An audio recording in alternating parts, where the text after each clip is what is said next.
All right, our next inductee, Rod Russ, longtime radio voice in Berlin, New Hampshire. I know you have ties to hockey, but you've called them all up there, and I can only imagine what the feelings are on a day like today where you're being inducted by the New Hampshire Legends of Hockey. How does it feel? It's a thrill. It really is. I mean, to watch, and it brings back all those memories, of all the people you saw play and the different events you saw happen.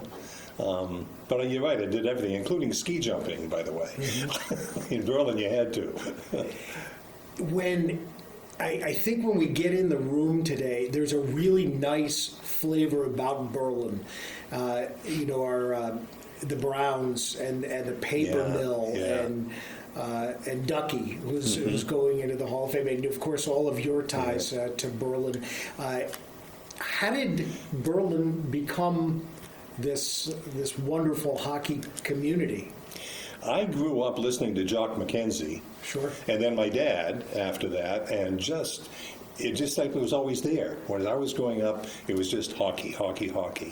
And I played all the other sports, not hockey, but it was fun to watch, and more tournaments were won, and just a lot of excitement.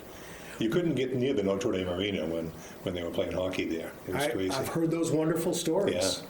And how Berlin teams would travel, and the Mighty Mountaineers would come away with wins, and so you got to see the state that way. Oh yes, oh yeah, and a lot of even before that in Notre Dame, of course, before that was just winning everything, and there was no competition in New Hampshire for them back in the 50s, really, and they played Canadian teams, Maine teams, Massachusetts teams, a lot of travel. Yeah. So you said your dad kind of got you a little bit into the radio business? He did. He was doing games from, I think, 55 to 62. He died very young in 62 and in 62. And then I took over after that. But, yeah, it was fun watching him. That's where I learned the game. And you loved it? I loved it. I loved it way before. Listening to Kurt Gowdy is when I started loving play-by-play and knowing I wanted to do that. So you just took me to my next question, which would be the sportscasters, Rod, that you most looked up to. You mentioned Kurt Gowdy, of course, was a terrific sportscaster. Those of us in New England know him so well. Right. But as far as hockey goes, I think my favorite hockey announcer was a guy named Danny Galvin, who did for the Montreal Canadiens. But God, he was good, and I really listened to him a lot, picked up a lot from him, how he'd paint a picture of the game. Yeah. Someone said in the notes that you estimate about 2,000 games, you think? Yeah, I guess that's so. That's a lot of games. A lot of games, and loved every one of them. I just loved doing it. It was a lot of fun.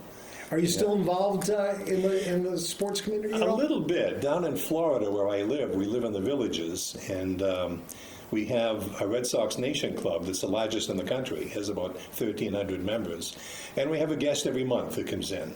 And being Boston-centered, it's not just Red Sox. It turns out we had Jerry Cheevers there, for example, in April. Great guy. We've had Wayne Cashman, Rick Middleton. And I get to interview them, which is great. Sit down at a round table. And a lot of those guys don't really like to stand up and talk by themselves, but they don't mind being interviewed. And that's, it's nice. Yeah, once it's in your blood, it doesn't get away. It's true. So when did you last put a pair of skates on? I think I was about 10. Yeah, I think it's about the same for me. Congratulations on your induction. Thank you, Bob. I hope you appreciate have a wonderful day today. Safe travels, and Red Sox Nation. That's terrific. Yeah, hopefully, maybe next year. We've heard that before. Maybe next year. Nice to meet you. Thanks a lot. Thank you. Bye-bye.